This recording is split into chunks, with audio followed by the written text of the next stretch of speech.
Em nome do Pai, do Filho e do Espírito Santo. Amém. Sejam todos bem-vindos. Hoje é domingo, dia do Senhor, e queremos meditar a palavra.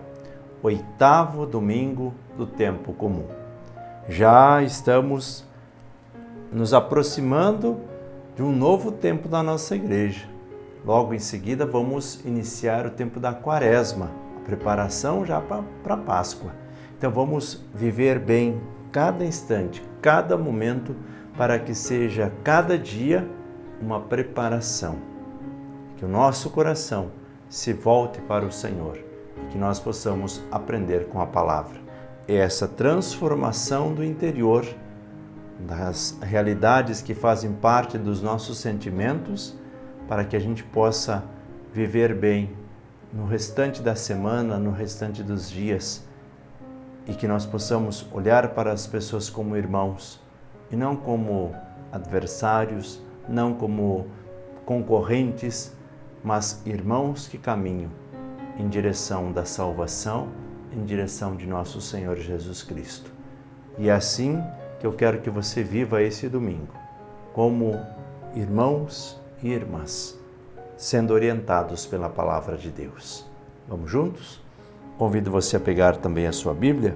Hoje o Evangelho é retirado de Lucas, capítulo 6, versículos 39 até o versículo 45. O texto diz assim: Naquele tempo, Jesus contou uma parábola aos discípulos.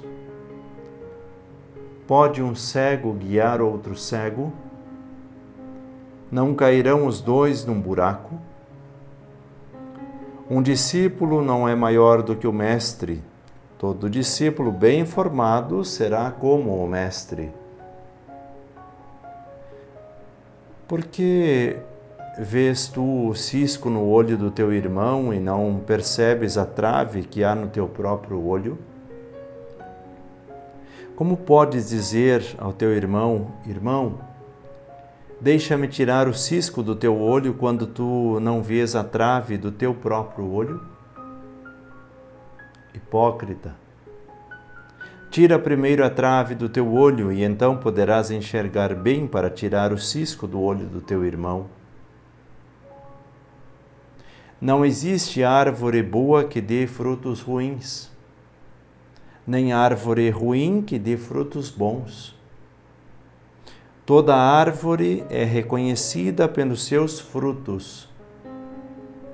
Não se colhem figos de espinheiros, nem uvas de plantas espinhosas. O homem bom tira coisas boas do bom tesouro do seu coração,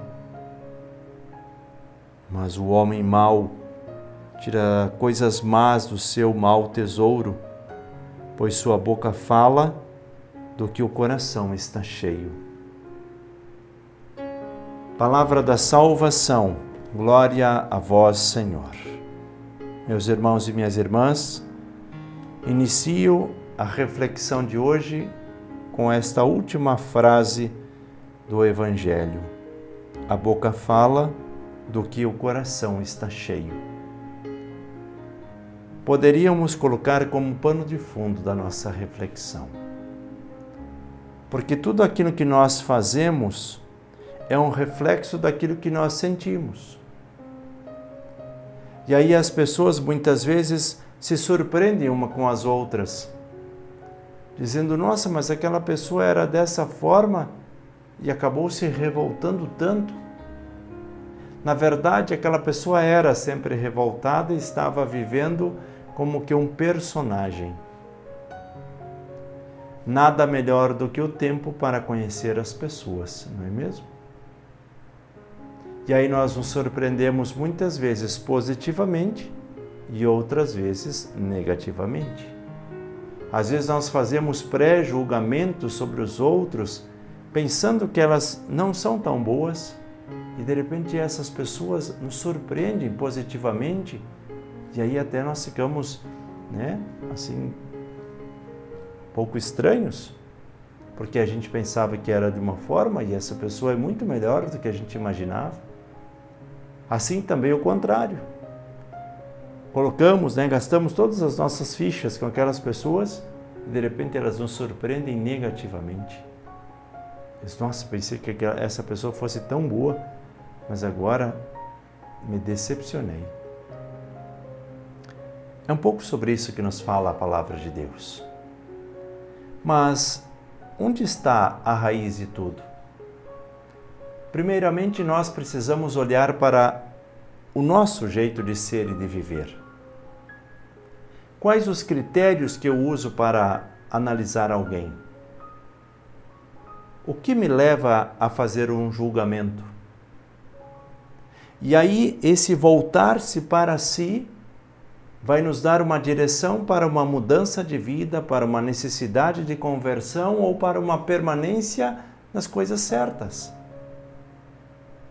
Se você já age conforme as coisas boas, conforme a palavra de Deus, permaneça.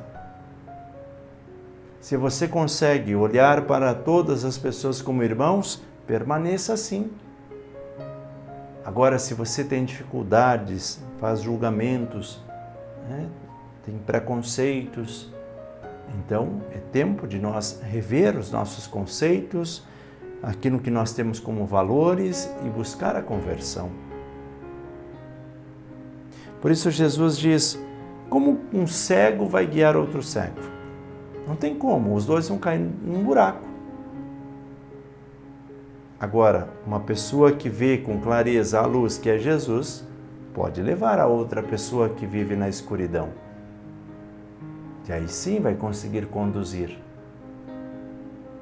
É como nós dizemos popularmente, um sujo falando do mal lavado, Então nós também temos as nossas sujeiras e ficamos falando do outro, que também está sujo, um falando do outro. Nós precisamos, meus irmãos, corrigir as nossas posturas erradas para que a gente possa ajudar também o outro. Nós vivemos como irmãos e nós vemos nesse canal de evangelização muitos pedidos de oração, muitas declarações, as pessoas reconhecendo as suas fragilidades humanas. E eu rezo por essas fragilidades. Não quer dizer que eu também não tenha. Eu tenho. Mas nós vamos nos ajudando. Quando você se coloca humildemente diante de Deus dizendo, eu tenho essa dificuldade, eis que se acende uma luz no seu coração e na sua alma. E aí você passa, através desse teu reconhecimento, a ser um modelo a ser seguido, a ser um exemplo de conversão. E é isso que nós precisamos buscar. Nós não precisamos de pessoas orgulhosas. Nós não precisamos de pessoas autossuficientes. Nós precisamos de pessoas que possam nos ajudar e assim nos apontar o caminho certo. Ao invés de nós ficarmos apontando os erros dos outros, que nós possamos corrigir os nossos, para que a partir dessa correção os outros também possam se espelhar e fazer o mesmo. Tira primeiro a trave que está no teu olho, para depois sim ajudar o seu irmão que está apenas com um cisco no seu olho. Às vezes nós queremos apontar os pecados dos outros, que são muito menores do que os nossos, para tirar o foco dos nossos. Está vendo o que aquela pessoa fez? Sim, mas você tem certeza que os teus pecados são muito maiores e mais graves, mas você quer falar dos pecados dos outros para que ninguém fale dos teus. Ocupar o tempo falando dos outros. Meus irmãos e minhas irmãs, vamos olhar para a nossa vida, analisar a nossa vida e nos esforçar para sermos mais irmãos. Quer o modelo de seguimento? Olhe para Jesus Cristo. Nessa simplicidade, neste ser que se doa inteiramente, que nós possamos também agir dessa forma, na simplicidade, nessa doação total. Peçamos a bênção de Deus sobre cada um de nós, os nossos familiares, nesta convivência fraterna nesse domingo. Em nome do Pai, do Filho e do Espírito Santo. Amém. Santo e abençoado domingo, um bom descanso e até o próximo programa.